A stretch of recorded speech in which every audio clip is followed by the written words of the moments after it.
I think I'm going to piss a lot of people off today by this video regarding this guy. Now, I have been a Dave Ramsey fan for the last 7-8 years.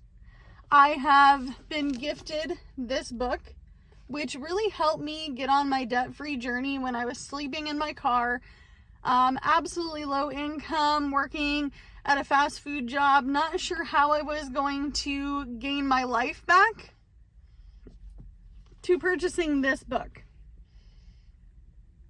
Okay, so gift, purchase. Now, midway through reading this book, I gave up the first time. And I said, you know what? I can't do this. Why was this even gifted to me? Why would this person gift this to me? And I'll go over how I received this book in just a moment. But I started watching Dave Ramsey on YouTube, and I'm not going to lie to you, I still watch it till this day. And Dave has a lot of great perspectives on how debt should be paid off. His baby steps can work, right? But they don't always work for all of us. And we're going to go over why. So, as I was working the fast food job, now mind you, I was sleeping in my car. I had been through a devastating breakup. I had to figure out where I was going to live. I had to figure out all of the different things. I was working fast food, which I had been working for years in fast food. We'll be real, for years. And honestly, I think I just got stuck. I just got stuck there. I started working fast food in the 2008 recession. I was a young adult. I didn't know where else to turn. I just needed a job so I could have a roof, my 3 hots, my cot, and maybe a phone and internet. But back then, I didn't even have a cell phone. So, why does this book not make sense to me in my reality? And the truth is going on many years after I paid off my debt vigorously, quit sleeping in my car, I got an apartment, I began to really work on my financial plan and budgeting, which this book gave me a lot of insight on how to budget. Watching the Dave Ramsey show gave me a lot of insight on how to budget. Now, if I am to review this book, I give this an 8 out of 10. If I am to review this book, I give this one an 8 out of 10. And you're probably going, Amanda, why are you making this video if you're a Dave Ramsey fan? Like, come on now, girl, this isn't making sense. Because it doesn't work for low-income people.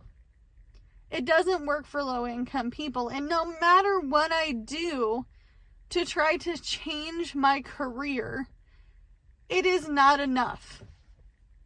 It's not enough. I've gotten many comments, and this is going to also ruffle some tail feathers big time. Big time ruffling. College is not what it used to be.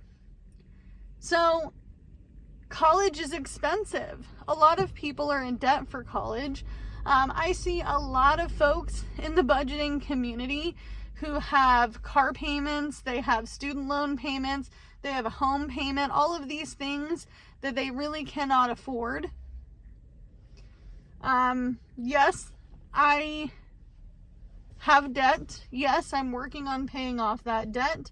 I do plan on being debt-free midway through 2026, especially with this second night job that I've picked up.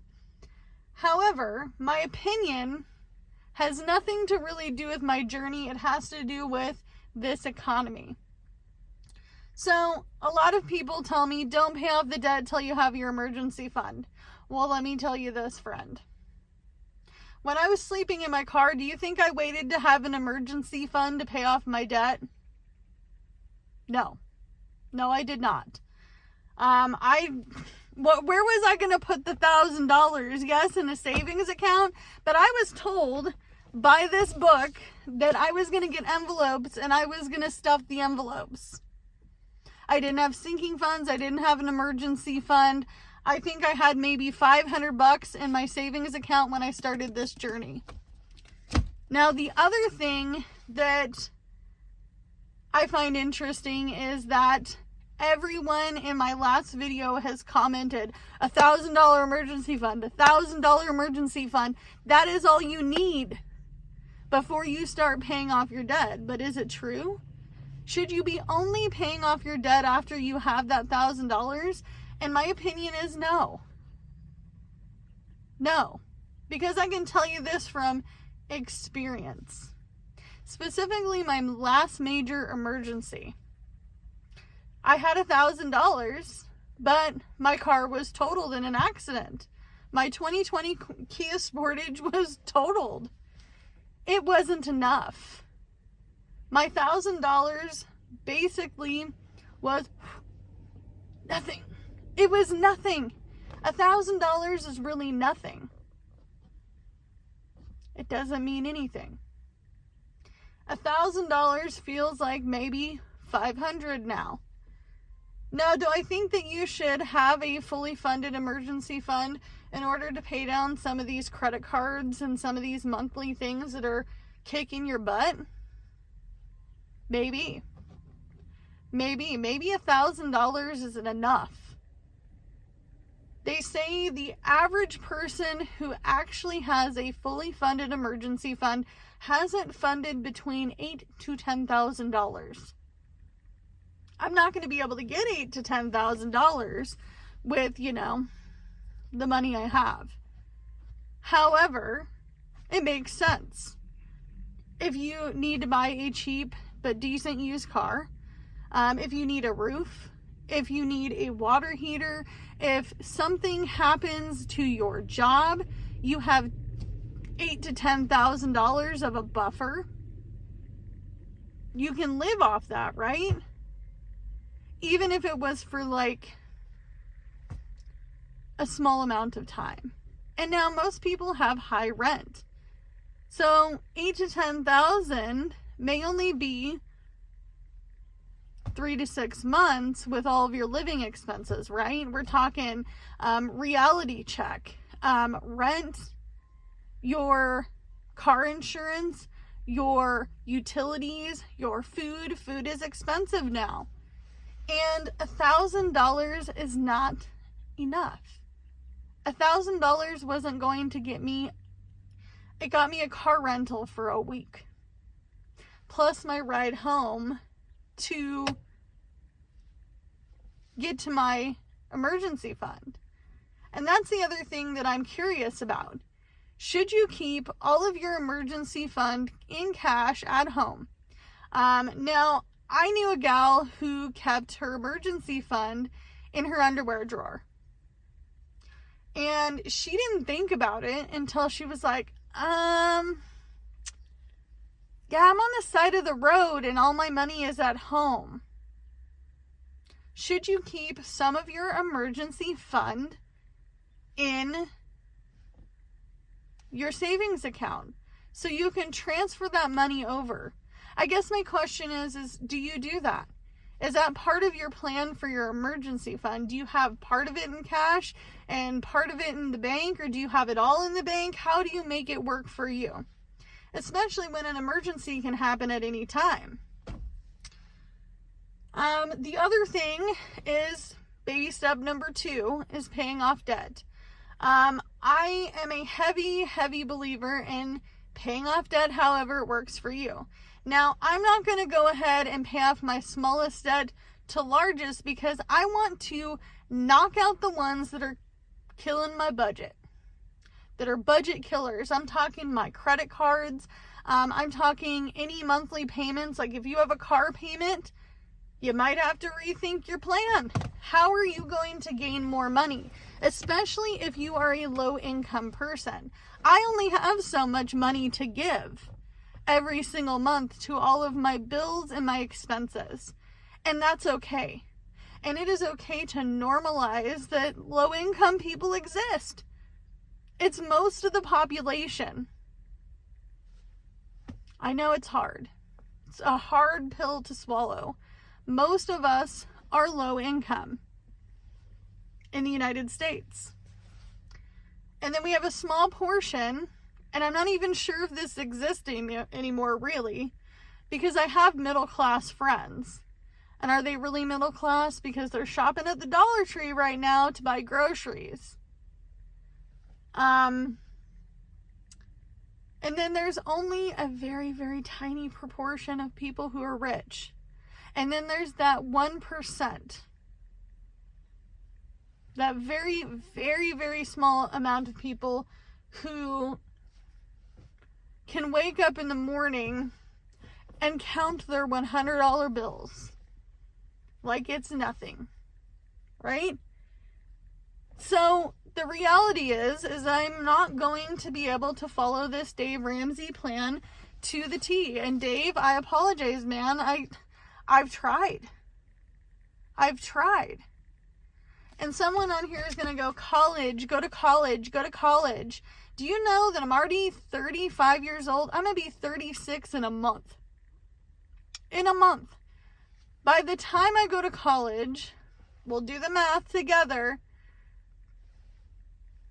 37, 38, 39, 40. 40 years old by the time I have a 4-year degree. And I'm not saying that no one can go back to college at my age and get a degree, but the average person, to gain a career after that, it takes, on average, 6 to 7 years to gain a career. Not only that, but you have to really go for something strategic.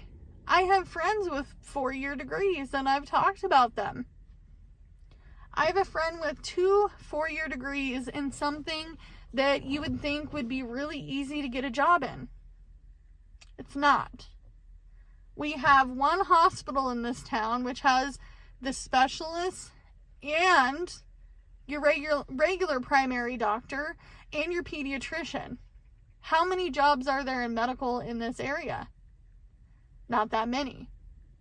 I have a friend that is a traveling nurse, and she is finding it very hard to find jobs. Very hard. And it's a competitive market out there. People have been laid off. They've decided to go back to school. They now have a degree, and all these other people are swarming in with degrees as well, saying, I want this job. And the truth is the job market's hard for low-income people too. How many months did it take me? It took me 2 months to really find a job. A night job. It was never like that before. I could walk down the street to get another job. It's not like that now. However, Dave, I appreciate your books. This is a great stepping stone to make your own baby steps and what you need to do, what really makes sense in your life. Because I'm not going to shine a turd on this channel. If I woulda, coulda, shoulda myself, I would be an anxious, depressed mess. But instead, I'm going to get up off my butt, and I'm going to make sure that I get myself out of debt so I can then, as Dave says, live like no one else and give like no one else, right? I love that saying of his. Live like no one else so you can then live like no one else. And living within my means and really kind of reconnecting with the things that are possible to me in this economy. What is possible? What is realistic? Because we can say, hey, everybody can do this. No, we can't. But we can reevaluate the situation and figure out what steps we need to take to get to the same end result. It's just like this budgeting community that we're in. This budgeting community where people are cash stuffing and they're doing all these different things, and you can be saving dollars, but you're still saving something, right? You're not following a plan written by somebody. And honestly, I do think that Dave's plan needs to be a little bit updated. I'm not saying that all of these steps and all of these financial peace situations are not valuable. And everybody wants this, right? They want this life. But it's not doable for every low income person. And it's not doable for some people who are in a mid-range, middle class budget right now. It's really hard for people to get out of debt. Houses are expensive. Saving 20% for a house in my area, you do the math, bestie. $700,000 for a basic house in a nice neighborhood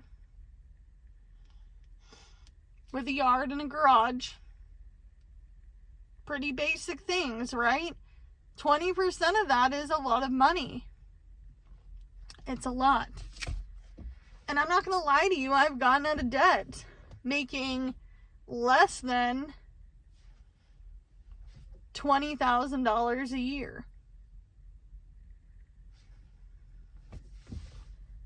It sucked. It was painful. I cried every single freaking day that I slept in that car. Every single day. But you can do it. You can do it. You can regain that life that you want to live. Even if you're in an apartment or in a house, you can regain that life back, right? So, let me know. Is $1,000 really enough? Is it enough? Because I don't think it is.